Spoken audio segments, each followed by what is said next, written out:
প্রধান উপদেষ্টা বরাবর আমার পদত্যাগপত্র জমা দিয়েছি। রাজনীতির মাঠে সরব হতেই অবশেষে সরকারের দায়িত্বরত পদ থেকে ছেড়ে গেলেন নাহিদ ইসলাম। যোগ দেবেন শিক্ষার্থীদের নতুন রাজনৈতিক দলে। নিজেকে ছাত্রনেতা হিসেবে গড়ে গত 6.5 মাসে কাজ করেছেন সরকারের দেওয়া ডাক, টেলিযোগাযোগ এবং তথ্য প্রযুক্তি, একই সাথে তথ্য সম্প্রচার মন্ত্রণালয়ের উপদেষ্টা পদে। এবার তিনি কাজ করবেন শিক্ষার্থীদের রাজনৈতিক দলে। বৈষম্য বিরোধী ছাত্র আন্দোলনের অন্যতম সমন্বয়ক ছিলেন এ নাহিদ।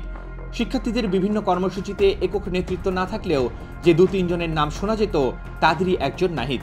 পড়াশোনা করেন ঢাকা বিশ্ববিদ্যালয়ের সমাজবিজ্ঞান বিভাগে। জুলাই আন্দোলনের সময় তীব্র চাপে ছিলেন সমন্বয়করা।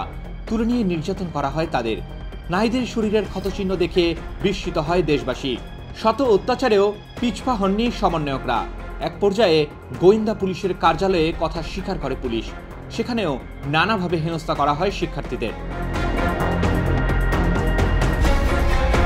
3 আগস্ট শহীদ মিনারের কর্মসূচি ছিল সবচেয়ে গুরুত্বপূর্ণ। এখানেই শেখ হাসিনার পতনের এক দফা ঘোষণা করা হয়।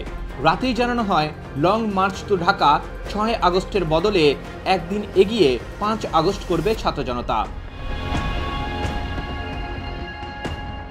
শেখ হাসিনা পালিয়ে যাওয়ার পর ডক্টর ইউনূসের নেতৃত্বে অন্তর্বর্তী সরকারের তথ্য ও সম্প্রচার এবং ডাক, টেলিযোগাযোগ ও তথ্য প্রযুক্তি মন্ত্রণালয়ের দায়িত্ব নেন নাহিদ ইসলাম। অবশ্য আগেও গণতান্ত্রিক ছাত্র শক্তি নামে সংগঠনের নেতৃত্ব দেওয়ার অভিজ্ঞতা ছিল তার। এবারে সব জল্পনা কল্পনার অবসান ঘটিয়ে শিক্ষার্থীদের নতুন দলের নেতৃত্ব নিচ্ছেন নাহিদ।